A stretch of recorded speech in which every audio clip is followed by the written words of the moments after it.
Ravi de vous retrouver sur la chaîne Leader, le grand journal. Voici les titres. Le scrutin du premier tour s'est déroulé dans de bonnes conditions. C'est la Sénat qui livre ses impressions après évaluation du processus. Pour le président Doudou Ndir, les résultats reflètent la réalité des opérations. L'explosion du dépôt de munitions au Congo a fait 223 morts. Les proches des victimes ont exprimé leur colère ce lundi, jour choisi pour rendre hommage aux disparus. Et puis en fin de journal, lundi sport s'installe avec Abdoulaye Fofana Seck. Nous passons en revue toute l'actualité sportive. Bienvenue. Les résultats issus du scrutin du 26 février reflètent la réalité des opérations. L'élection s'est déroulée dans des conditions de régularité et de transparence. C'est la Sénat qui parle ainsi. Son président était face à la presse ce matin. Mamadou Sambambo a assisté à la rencontre. Les caméras et face à la presse, le président de la Sénat. Une heure durant, Doudou Ndir a communiqué sur le contrôle et la supervision du scrutin du 26 février. Un bilan à mi-parcours de la présidentielle de 2012 qui s'est voulu exhaustif. Premier point abordé, le déroulement du vote.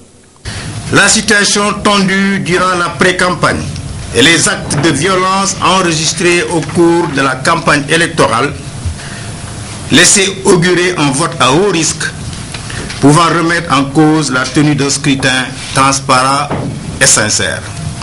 Heureusement, il n'en a rien été. La Sénat peut ainsi aujourd'hui confirmer que le scrutin s'est déroulé dans des conditions acceptables. La Sénat décerne un satisfecit à toutes les parties prenantes, cependant des difficultés ont émaillé le scrutin. La Sénat peut-elle annoncer que c'est seulement dans le département de Bignona que le scrutin n'a pu se tenir dans 26 bureaux de vote répartis dans 14 lieux de vote? Nous pouvons vous assurer que les problèmes de sécurité enregistrés l'ont été dans 3 autres départements: Diourbel, Goudiri et Tambacounda. Tout compte fait, la Commission électorale nationale autonome a validé à sa manière les résultats proclamés par le Conseil constitutionnel. Celui-ci s'est bien déroulé dans l'ensemble. Les résultats qui en sont sortis sont fiables.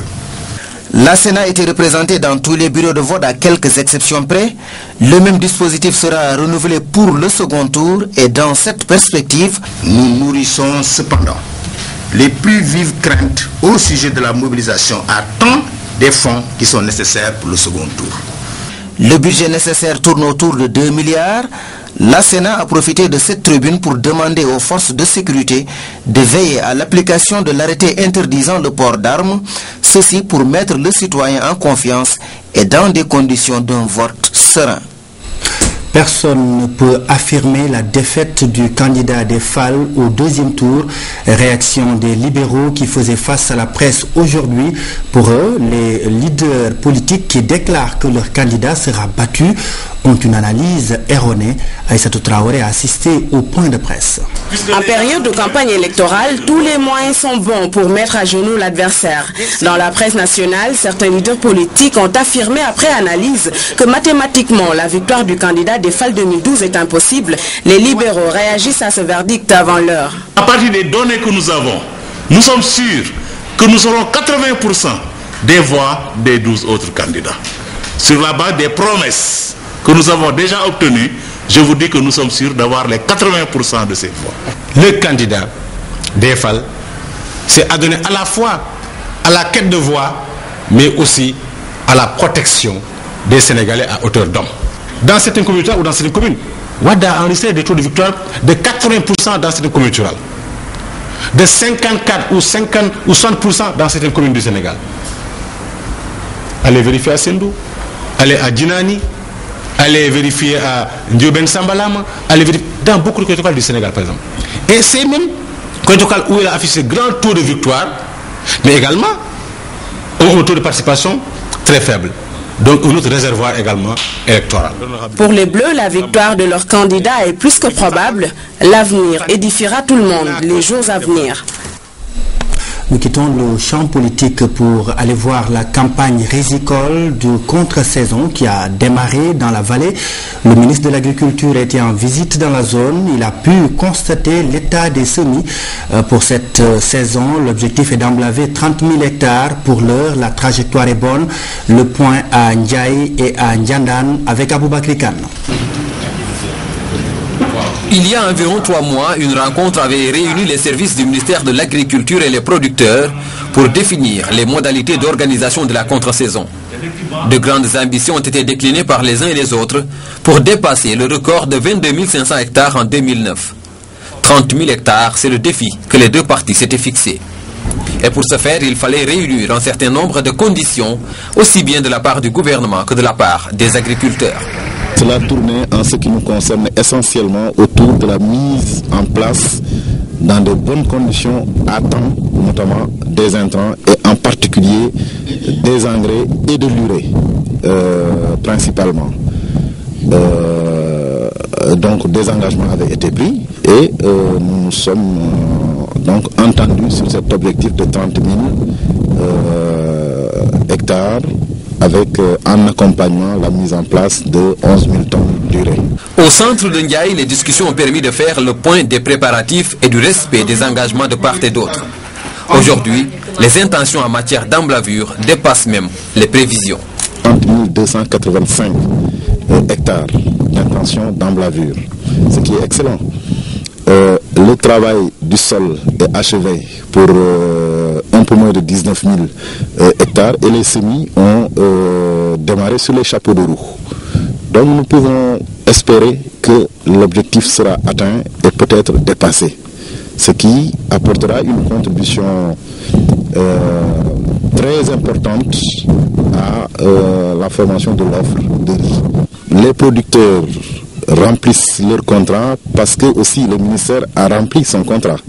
La mise en place de l'urée a donné de l'assurance aux producteurs. Aussi, l'engrais de phosphate de Matam sera bientôt en place. À Ndiaye comme à Nyandan, les producteurs ont fait état d'attaques aviaires.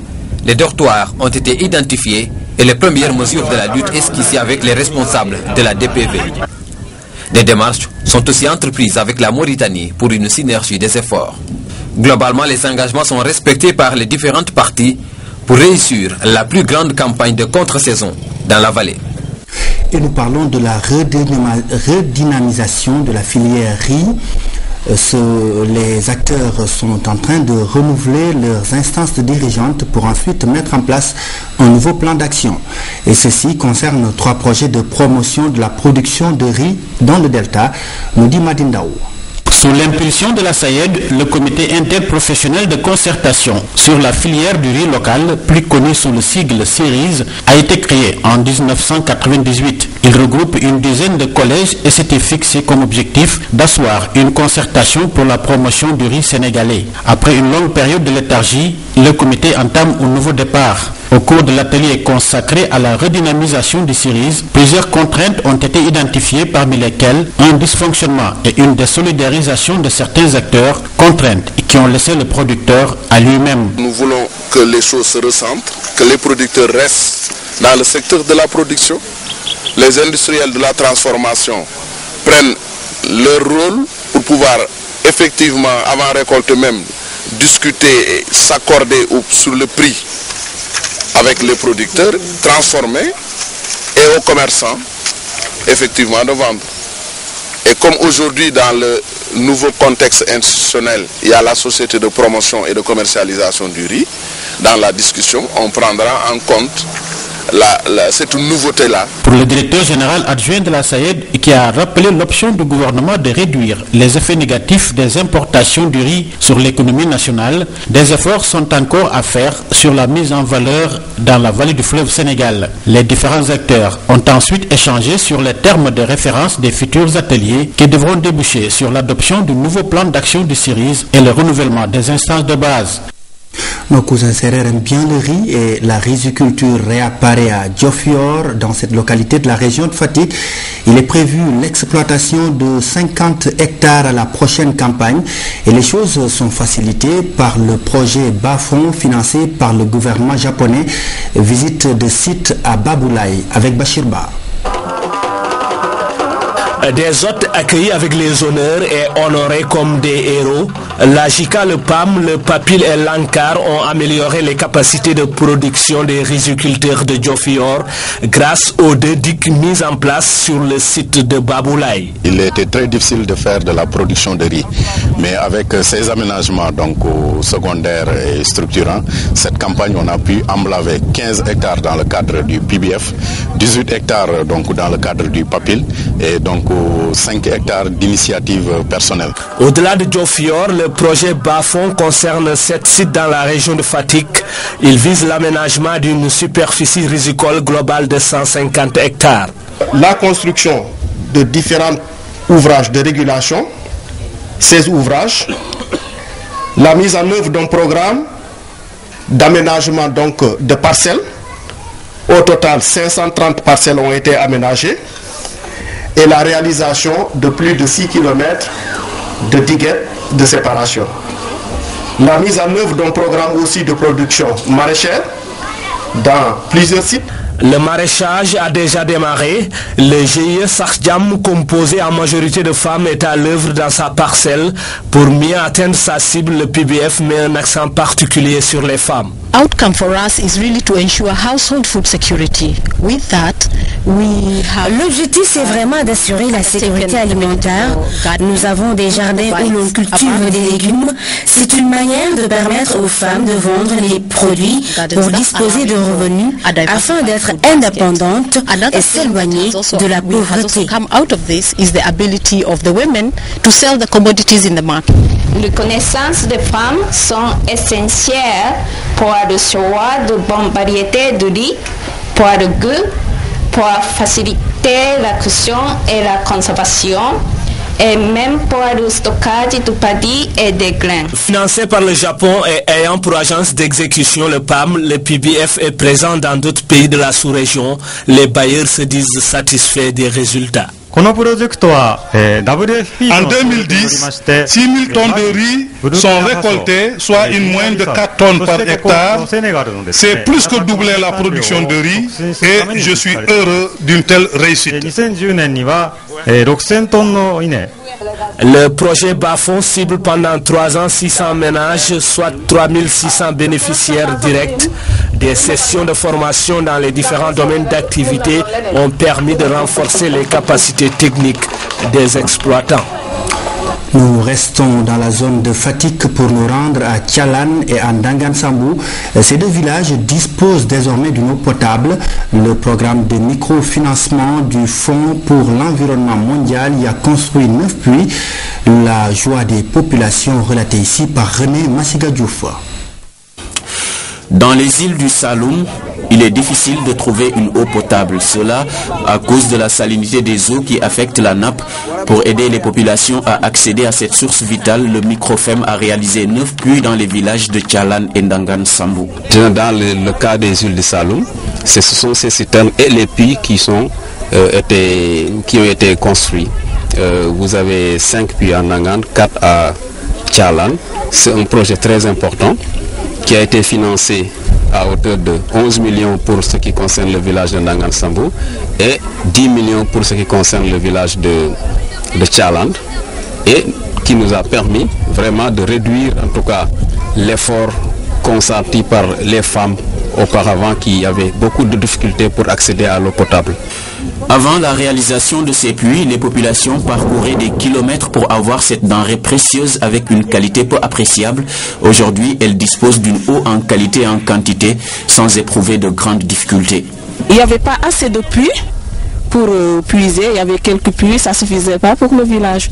Donc, avec le projet Microfem, parce que le projet est très large, vous voyez. Donc, il y a aussi les puits. On a creusé des puits et voilà, il y a les charrettes qui puisent pour mieux vendre. Parce que nous, on achète l'eau, mais on avait des problèmes de puits. Le Microfem appuie les populations pour un meilleur cadre de vie. Ces actions ont pour but d'assister les personnes pour mieux assurer la protection de l'environnement. Actualité internationale au Congo, le bilan de l'explosion du dépôt de munitions est connu. 223 personnes ont perdu la vie.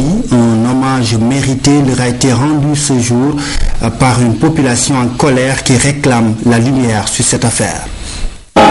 Au son de la fanfare de l'église kibanguiste, 140 cercueils sont arrivés dimanche matin sur l'esplanade du Palais des Congrès à Brazzaville.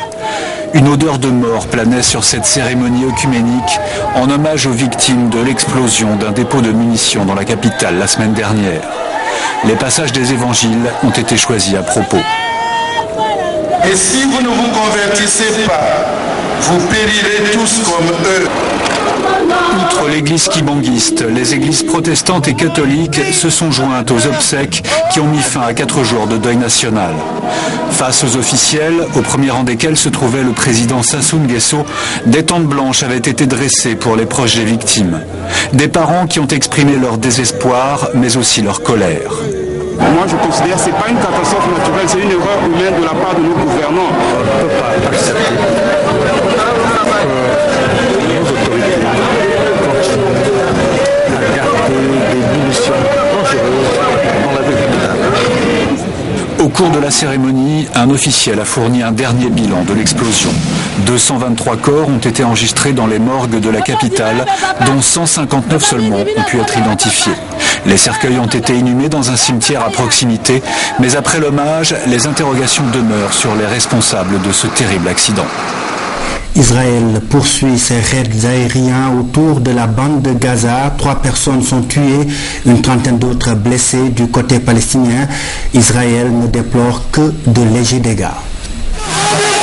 Dans les rues de Khan Yunis, le cercueil de ce combattant a été recouvert d'un linceul aux couleurs du djihad islamique. La tension est encore montée d'un cran pendant la nuit. Les raids israéliens ont duré jusqu'au matin. Les explosions ont fait 3 morts et une trentaine de blessés. L'autorité palestinienne condamne fermement ces attaques. Nous condamnons les attaques israéliennes contre la bande de Gaza. Elles ont tué et blessé des douzaines de personnes, en grande partie des civils. C'est une escalade dangereuse que mène Israël et qui nous rappelle leur offensive de 2009. Depuis 4 jours, près de 150 roquettes ont été tirées depuis Gaza contre des villes situées dans le sud d'Israël. Les combattants du djihad islamique ont publié ces attaques dans une vidéo. En retour, le ministre de la Défense israélien Ehud Barak promet la poursuite des ripostes. Nous sommes déterminés à protéger et défendre nos citoyens. Et si les attaques se poursuivent, nous continuerons à riposter. Depuis vendredi, on dénombre une vingtaine de morts dans la bande de Gaza, civils ou combattants islamistes. Côté israélien, on ne déplore que des dégâts légers. Les responsables militaires s'attendent à une poursuite des violences dans les prochains jours. Et puis retenez désormais que Guillaume Soro est le numéro 2 de la Côte d'Ivoire. Il vient d'être porté à la tête de l'Assemblée nationale ce lundi 12 mars 2012 lors de la session inaugurale du nouveau Parlement de Côte d'Ivoire. Information à suivre, nous y reviendrons bien sûr dans nos prochaines éditions. Du nouveau dans l'organisation du pèlerinage à la Mecque, on parle du Sénégal. Au lieu saint donc de l'islam, les voyagistes privés veulent unir leurs forces. Ils vont mettre en place une société anonyme dans le but de parfaire l'organisation du pèlerinage. Explication à Ramdao. Constitution d'une société anonyme pour les voyagistes privés. Voilà un projet ici perçu comme une solution au manquement noté dans l'organisation du pèlerinage. Selon ses concepteurs, cela rendrait beaucoup plus formel les choses. Si vous allez à Niamey aujourd'hui, il n'y a que 14 voyagistes privés qui organisent le pèlerinage là-bas. Et aujourd'hui, nous, au Sénégal, nous sommes à 10 000 et les voyagistes, nous sommes à 125. Donc moi, je crois que c'est énorme. Et c'est ça qui a créé de l'informel et c'est ça qui a créé toutes les casses. Et c'est pour ça qu'aujourd'hui, nous sommes conscients et nous avons dit que, écoutez, il faut que vraiment qu'on consolide nos moyens et nos forces. VSG Voyage Service Groupe. C'est le nom donné à cette société qui regroupe les 2/3 des voyagistes. Ils veulent mutualiser leurs ressources pour une meilleure prise en charge des visas et des conditions de voyage. Ça arrive que chaque année, on entend des pèlerins laissés à rade par des privés. Et donc nous avons dit qu'aujourd'hui, il faut qu'on résoudre ce problème. Et donc c'est pour cela qu'on a quitté l'informel pour formaliser ce qu'on fait et pour vraiment la fiabilité et l'image du pays. Le regroupement de ces acteurs du pèlerinage est encouragé par le commissariat national. Le cadre juridique et institutionnel donné à la société a été mis en exergue par la tutelle. La constitution de Voyage Service Group devrait être effective le 10 avril prochain. Vous l'avez sans doute remarqué, aujourd'hui nous aimons bien Fatick, nous y retournons sur place. Action et Développement reste un partenaire actif de la division SIDA IST du ministère de la Santé. Depuis 5 ans, l'ONG est présente sur le front de la lutte contre la pandémie. À Fatick, des milliers de femmes ont été dépistées pour dire que ACDEV participe grandement à la prévention de la transmission mère-enfant. Omar Diao. Dans le cadre des rounds 6 et 9 du Fonds mondial de lutte contre le paludisme, la tuberculose et le sida, l'ONG ACDEV, Action et Développement, est présente à Fatick. ACDEV, en collaboration avec l'Alliance nationale de lutte contre le sida, ANCS, mène une vaste campagne de sensibilisation en direction des communautés, des femmes en particulier. Ces activités nous ont permis au niveau du round 9 de sensibiliser quelque chose comme 37 000 femmes enceintes. Et sur ces 37 000 femmes enceintes déjà sensibilisées, 10 000 ont été dépistées. Ça, ce sont les données recueillies au niveau des OCB, mais aussi également au niveau des structures de santé avec qui nous travaillons. L'intervention d'ACDEV se fait par des relais sur les 7 districts de la région. Les causeries menées et la mobilisation sociale soutenue encouragent les populations, même en dehors des structures sanitaires. Le fait de sortir aussi des structures permet aussi, à mon humble avis, de toucher aussi les femmes qui ne viennent pas faire les CPN, les femmes enceintes, mais aussi de toucher peut-être les femmes enceintes, notre cible principale, au début peut-être de leur grossesse. Maintenant, il faudra trouver des astuces pour les avoir le plus tôt possible. À Fatick, l'accessibilité de certains sites est difficile et le niveau de formation de certains prestataires en matière de prévention doit être relevé. Il me semble qu'il y a beaucoup de prestataires qui n'ont pas été formés dans ce cadre.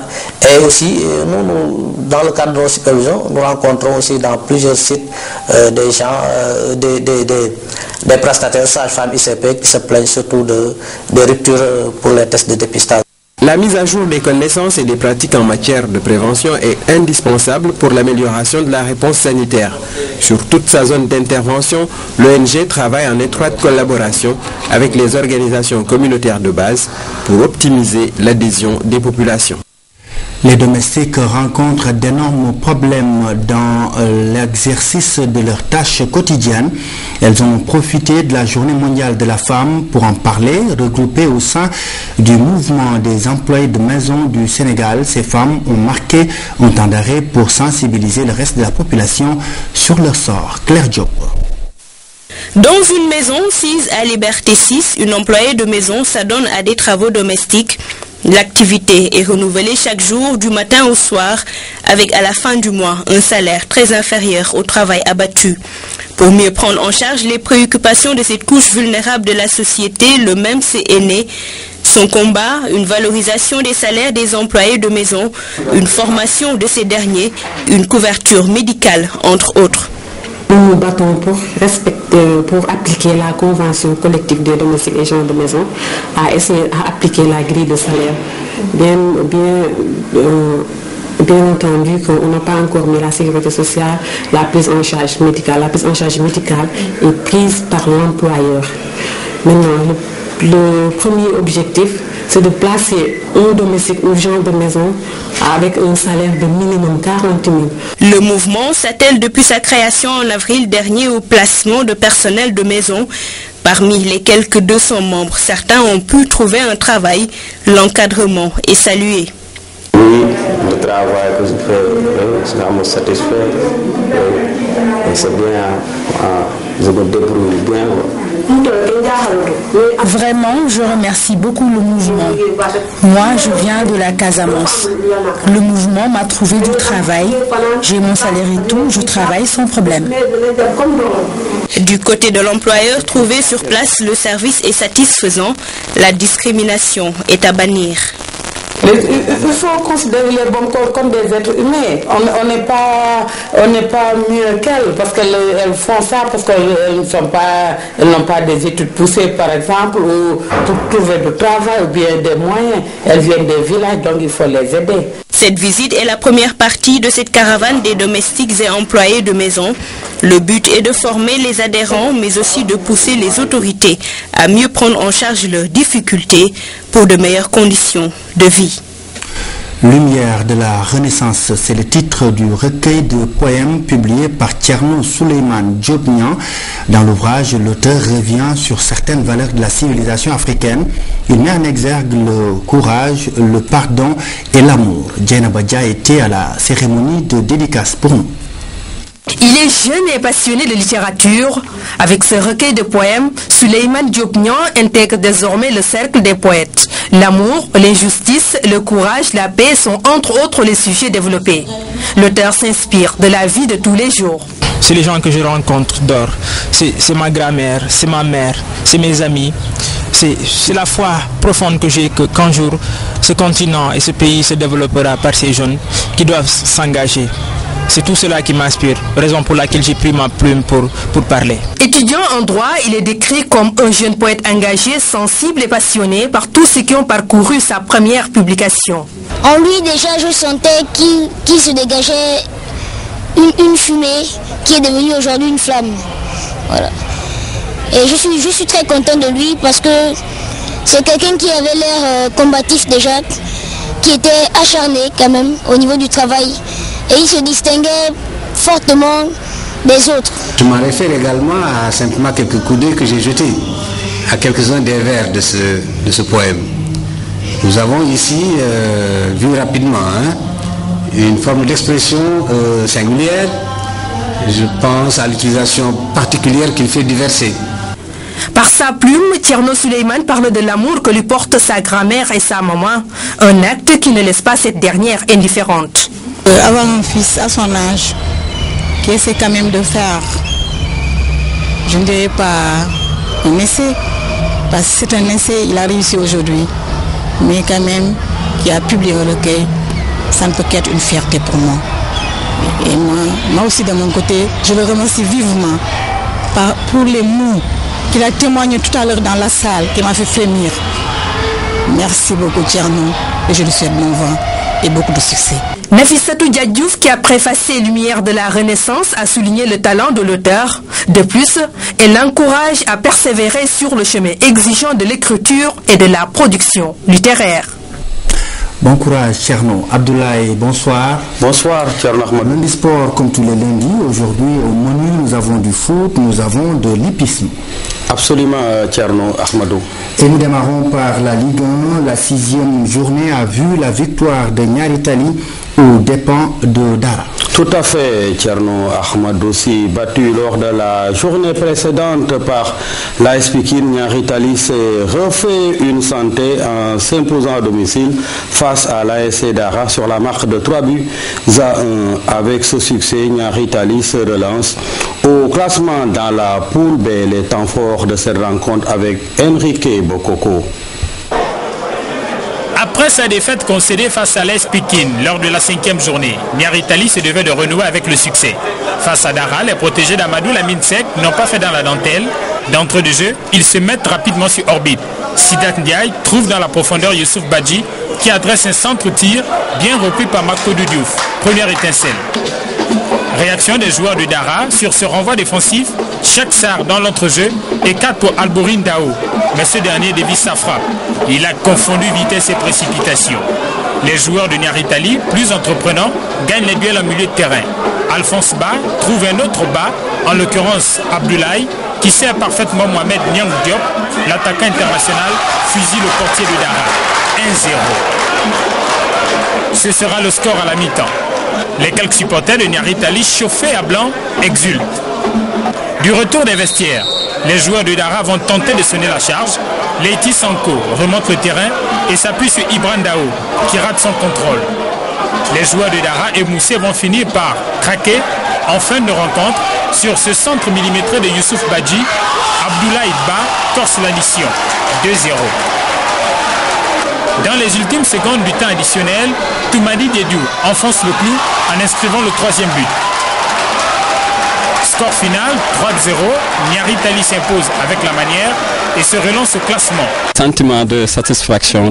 Je pense que mes joueurs étaient les meilleurs. Pendant la mi-temps, j'ai parlé avec eux, je leur ai dit qu'il faut jouer avec un bloc médian pour essayer de les aspirer pour qu'ils viennent, pour qu'on puisse procéder des contre-attaques pour marquer des buts. C'est une défaite amère parce que simplement par rapport à la prestation, on ne méritait pas de prendre un but, surtout qu'ils ont très bien joué. Maintenant, il y a eu des défaillances individuelles qui ont fait que on a pris 3 buts vers la fin. C'est normal parce qu'il y a une rupture sur le plan physique qui a été constatée. Avec cette défaite, Dara sombre dans le bas du classement à 1 point du relégable de la poule B. Niari Ali se remet ainsi dans le sens de la marche. Abdoulaye, nous passons à Uzo Djambar, un but partout. Oui, tenu en échec par Djambar au stade de Demba Diop hier dimanche lors de la 6e journée, le champion en titre Lizo a concédé son 4e nul d'affilée. Matar Moussa Diagne, d'un puissant tir dans la surface, a remis les pendules à l'heure pour les Wakamois. Aïssatou François Sec. Dans le groupe A, le match Uzo Djambar n'a pas connu de vainqueur.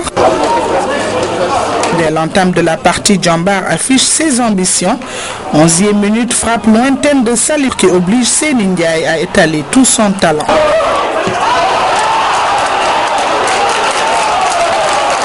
Les occasions se multiplient côté Djambar sans succès. Bien organisé techniquement, Djambar a manqué de réalisme devant le but adverse. Le dispositif tactique mis en place par Salam Lam a porté ses fruits. Score nul et vierge en première période. Il a fallu attendre la 61e minute pour voir Ousseinou Boy ouvrir le score suite à un centre de Aristide Djedjou.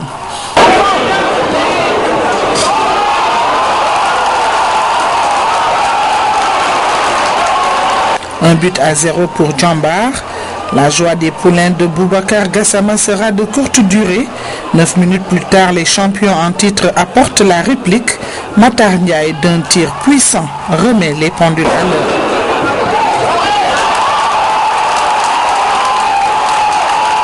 Un but partout, c'est le score final de ce match intéressant.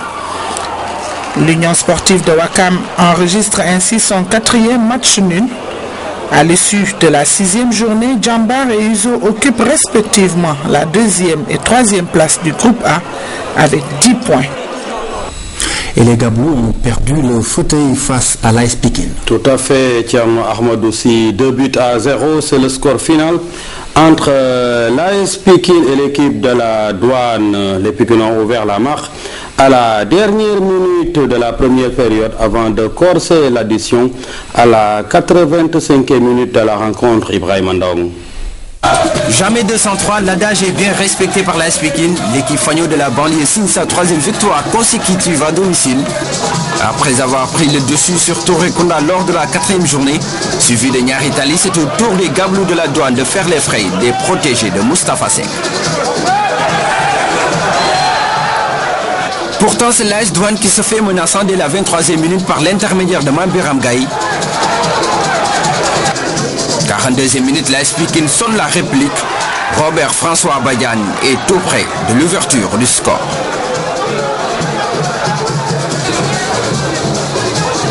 Dernière minute avant la pause, l'AS Pikine obtient un penalty. La sentence sera exécutée par El Hadji Adam Mbaye. Il ne laisse aucune chance à Issa Ndiaye. À la reprise, le match gagne en intensité avec une bonne circulation du ballon de part et d'autre. Conscient du chrono qui tourne en faveur de Pikine, les douaniers veulent à tout prix remettre les pendules à l'heure. Mais c'est sans compter avec la détermination des Pikinois qui restent toujours vigilants. À la 85e minute, le remplaçant El Hadji Demba Gadio corse l'addition. Il profite du tir de Abdoulaye Badiane repoussé par le poteau pour mettre le ballon au fond des filets. 2-0, la messe est dite. Alors coach, qu'est-ce qui a été déterminant dans cette partie? Le respect de l'adversaire d'abord. La Douane, c'était pas pour rien. Le hasard n'avait pas fait que la S-Douane était leader de cette poule jusqu'à cette période. Donc on a eu à respecter l'adversaire, essayer de respecter les consignes. Quelque part aussi, on a eu une bonne équipe de la Douane qui nous a respectés. Mais le but est venu au bon moment et ça a un peu déstabilisé l'adversaire. On a eu les meilleures opportunités, mais on n'a pas été réaliste. Ensuite, derrière, on prend 2 buts, le sur penalty, alors qu'il n'y avait pas de danger. L'autre, je pense que le gardien aussi a joué trop léger.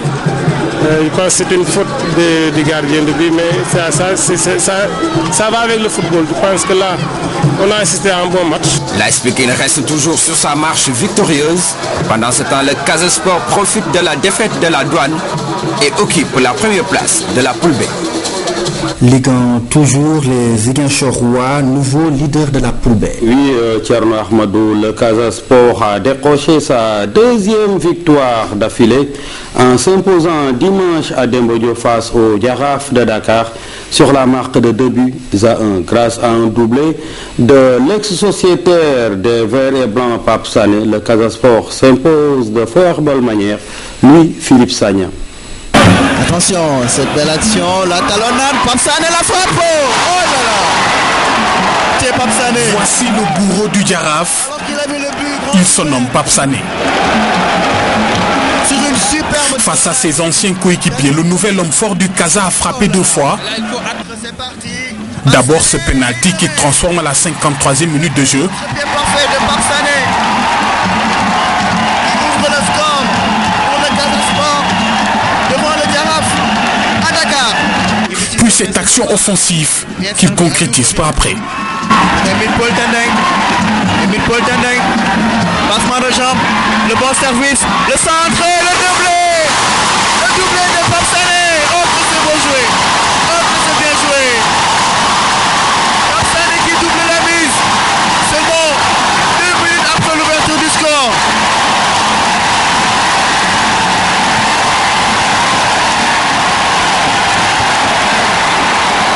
Avec cette avance de 2 buts, les Verts et Blancs étaient presque assommés, mais pas éboussissés.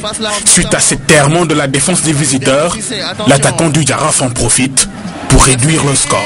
La frappe et le but. Le but de Tidiane Koné. Le but d'Ibou Cissé, justement, qui réduit le score pour le Jaraaf. À 10 minutes de la fin, le Casa a réduit à 10. Auteur d'un mauvais geste, le capitaine Mamanding Kidira voit rouge. Malgré cette infériorité numérique, le club fagnon des Ziguinchor maintient le pressing haut. Des assauts qui auraient pu coûter cher à Dominique Gomis, le milieu défensif du Jaraaf, auteur d'une vilaine faute. Il a eu déjà un carton jaune. Au finish, le score n'a pas évolué. Le Casa l'emporte par 2 buts à 1. Et se hisse à la tête de la poule B. Il s'est décanté en 2e période. Philippe Sagna qui se fait doubler par René Léon Fonseca, Thierno Ahmadou. Ils ont pu aussi recueillir la réaction des 2 coachs à la fin du match. Absolument, le Jaraaf n'a pas bien serré les lignes. En seconde période, c'est la conviction de Alassane Dia, coach du Jaraaf, pour Demba Ramatendia, et l'arbitre n'était pas à la hauteur de l'événement. C'est très difficile et c'est l'arbitre qui l'a rendu difficile parce qu'il nous a laissé jouer dans un champ de gladiateurs parce que les gens sont venus pour voir du spectacle et le jeu était viril et dur, il a laissé passer. C'est cet arbitre qui a favorisé le jeu dur. Quand on vient au terrain pour jouer un match, c'est pour produire du spectacle. Mais si les arbitres ne laissent pas le spectacle se produire, mais vraiment c'est difficile. Et je vais décrire cet arbitrage. Le carton rouge, on l'a donné à mon capitaine pour 2 cartons jaunes cumul. Le numéro 4 du Jaraaf en blanc, Mendy. En première période, il avait un carton jaune déjà pour attaque par derrière. En deuxième période, il a fait 10 fautes pour attaque par derrière. L'arbitre n'a pas osé enlever le 2e carton. Et tout à l'heure, dans le temps additionnel, il a fait une faute attaque par derrière. Cet arbitre n'a pas osé sortir le carton rouge pour cet arbitre, pour le jeu du Jaraaf. Satisfaction, mais l'insatisfaction réside parce que le jeu n'a pas été huilé, l'arbitre n'a pas laissé le spectacle se produire. Il y a eu de la faute, mais c'est vraiment dommage. C'est vraiment dommage. demande, les arbitres ne sont pas au niveau. Je sais, ils sont avec personne, ils sont contre personne, ils sont médiocres. Voilà la vérité. Ça a été un match où nous avons quand même commis quelques erreurs en deuxième période. Je pense que les espaces qu'on a libérés ont été profitables au Casa, qui sur 2 contre-attaques a su faire la dite différence. Donc je pense que voilà, c'est le principal enseignement et qu'il faudra en tout cas corriger. Finalement, c'est le manque de réalisme en première période qui a payé finalement. Mais oui, en première période, on a manqué de réalisme parce que nous avions les premières possibilités. Le Casa en a eu 2 et les a mis au fond. Je pense que c'est ça aussi le jeu de football, c'est le réalisme du Casa qui a prévalu plus que le nôtre. Course épique, la 6e journée a enregistré la performance de Djaher. Oui, la 6e journée des courses épiques a vécu à l'hippodrome municipal de Thiès, la Cayorienne. 48 chevaux répartis en 5 catégories se sont vaillamment illustrés. Djaher a égalé Sarab au nombre de victoires chez les poulains de 3 ans s'imposant. Dans cette catégorie, c'était sous les yeux de Fatou Diouf qui a quitté le Sine pour se rendre dans le fief de Damel. Le soleil ardent de Thiès n'a enlevé en rien la passion des turfistes qui se sont déplacés en masse à l'hippodrome de Thiès. Les poulains de 2 ans démarrent la course.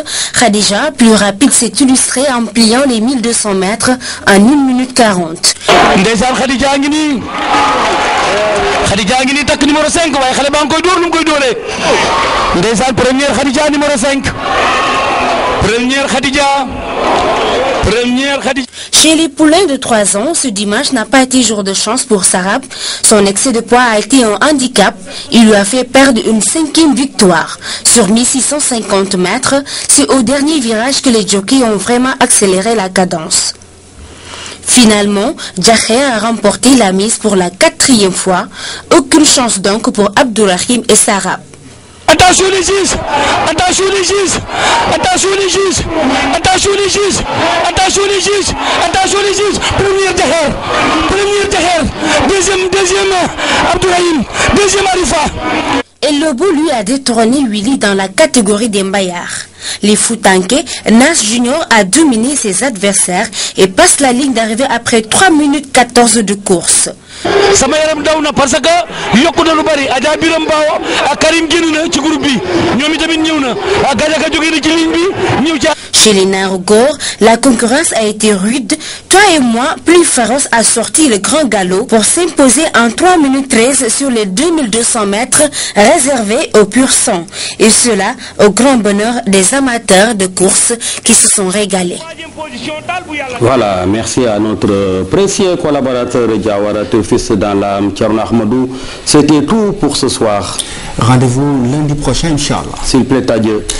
Tout à l'heure, retrouvez Seynabou Diop Sow pour le journal de la campagne. Juste après, retrouvez Omar Ning dans le magazine Parlons Programme. Ce soir, il reçoit le professeur Pernambo qui fait face au ministre de l'Éducation Khalidou Diallo. Un peu plus tard, Ibrahim Boub vous sert le journal du soir. Quant à moi, je vous retrouve demain 20h.